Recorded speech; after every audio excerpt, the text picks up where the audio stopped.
Is anything truly unique that you could justly call one of a kind?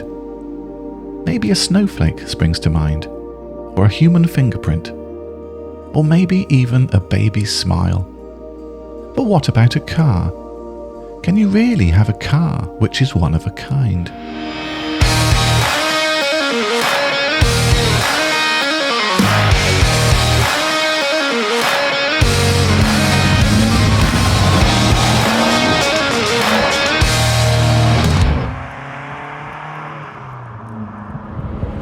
If you're watching this, you've probably seen some of my previous videos, so you all know I like Saabs.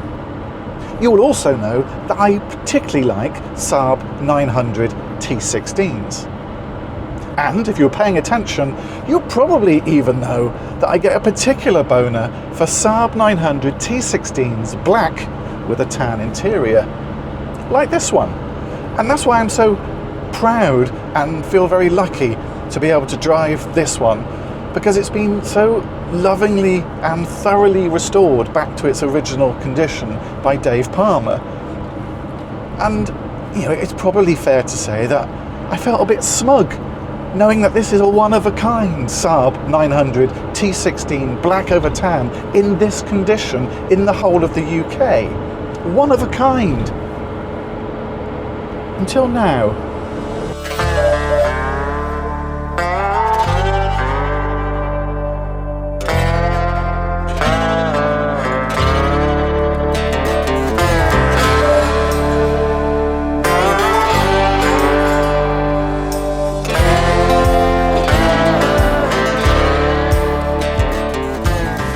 Over to Essex in the UK to meet the man who resurrected Morty, because he's done it again. He's taken an abandoned and lost cause Saab 900 T16S black over tan and brought it back to its former glory.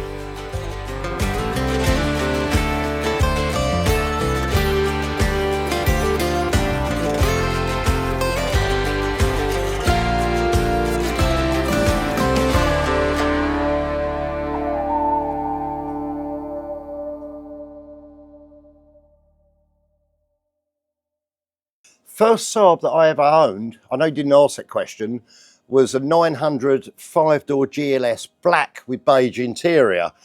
Reverse gear had gone, I repaired that. But the first turbo car that I bought, I mean, I liked that car. It was only a carburetor one, but I liked the car, the way it drove, the way it handled and stuff like that. And then I bought a turbo, a V-Reg TBR 755V, which was that kind of awful colour green with green interior. And it had the B20 engine in it, which was like the Saab 99 turbo engine in it, early one. And I had that and I modified it. I modified the car and made it faster and water injection and fifth injectors and all stuff. But I actually liked the car. And that was my daily car. I don't know how many miles I did with that car. I went everywhere with it. But yeah, no, I like the car. I like the mechanical side of how they work. You can, if anybody's worked on a Citroen, they know that everything you do on them is awful.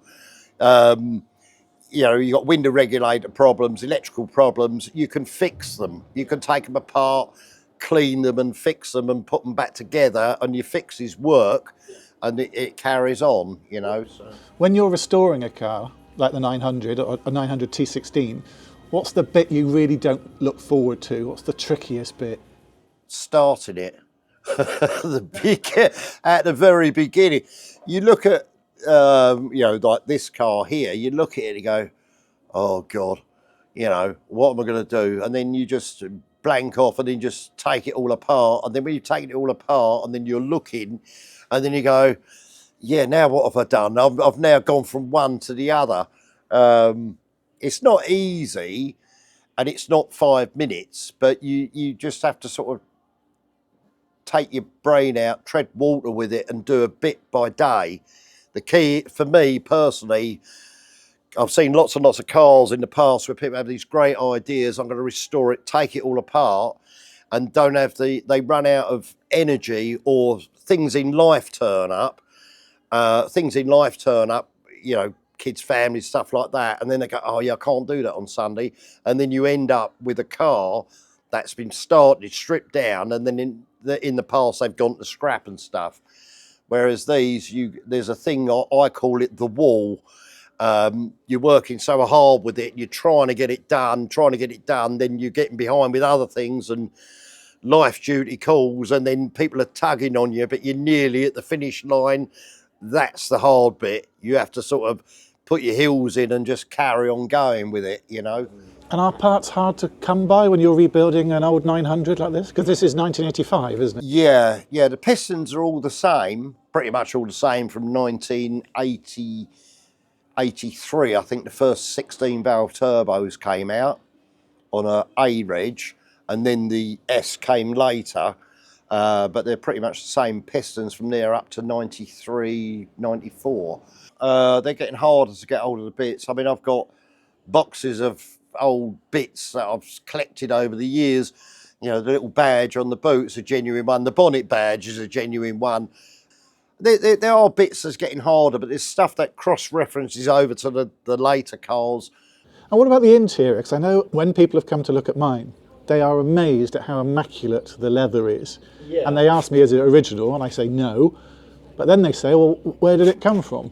And you've done the same in here. This has got beautiful tan leather interior. How did you get it like it is? The company I've used, which I don't mind to share, is a company called L Seat, which is in America. And they make the seat covers for them, and they fit. And once you spend a lot of time fitting them and fettling them, you can get them to work. But if you're at home and you don't know, I mean, I've used a steamer. Yeah. That they come and they're baggy. People put them on the car again, they're baggy. Why is that? But they need to be steamed to shrink the leather down to make it tighter. You could quite easily spend a day and a half on maybe 2 days on one driver's front seat, and then you put the seat cover on. Then you've got to make love to it to make it right. And then once you've done that, you think, oh, that's great. I've got another 3 seats to do now. But the end result, it makes the car, doesn't it? And you finished this one now. It's sold. You've got a new owner. It's going off to his new owner in the next couple of weeks. What's your next project? Next project is gonna be the Eldorado Grey T16S. There's one in the background here. So once this one's done, all the remnants of this car, which is all scattered around everywhere, is going to be sort of boxed up and put away, and then I'm going to have a good clear out in here, and I'm going to get that car, and that'll be the same again, engine out, gearbox out, it'll all be stripped down. It's done about 180,000 miles, go through everything, you know, and redo it all and get it right. So when the customer comes, he's got his decent car, because I believe there's a future with these. Talking about value, what's happening to the value of the T16s at the moment? I believe they're going up, and they're getting harder and harder to find. If you go and have a look on Car and Classic, they're 25 and 28,000 abroad. So, and I think that's just going to pull the market up. And as I said, they're harder to find, and I've looked and I haven't found any until I look in here, and then I've got them. There isn't any out in the market. There isn't any out in the market because I've bought them all.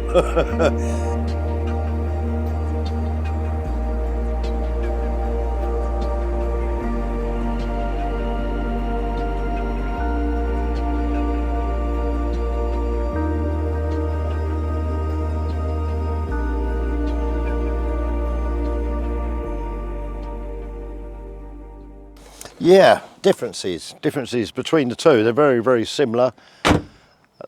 This is like a charcoal grey one, as opposed to that one's an early one, unless it's bleached by the sun.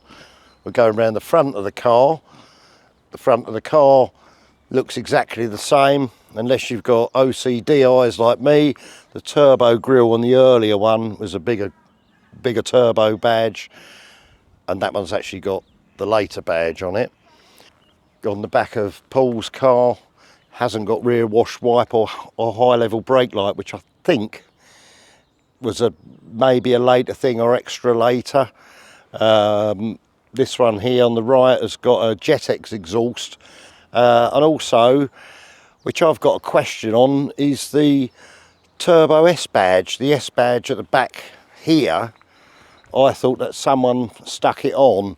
I was saying earlier, the 99 turbo, when you bought a water injection kit, you got an S badge to put on the back of your 99 to show that it had extra power or water injection, and I thought that someone stuck that on, whereas Paul's car hasn't got it on.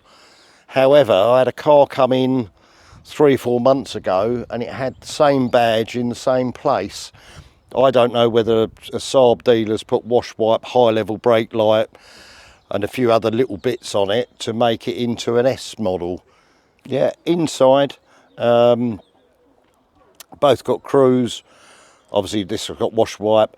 It's got the radio system, and it used to have the speakers on the parcel shelf, and what happens with that, with the weight of the speakers over a period of time, it bends the brackets and bends the parcel shelf. So I've done away with that option, redone a new parcel shelf in the back and fitted an under-seat subwoofer. So I suppose overall, are you proud of them both? Yeah, it's a bit bizarre seeing both at the same time. It's a bit bizarre seeing both at the same time, and the differences between the two, what one do I like best? There isn't one, it's both the same. It's both the same. They both look really good.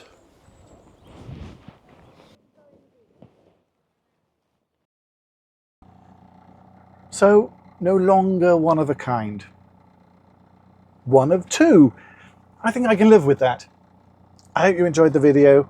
More to come.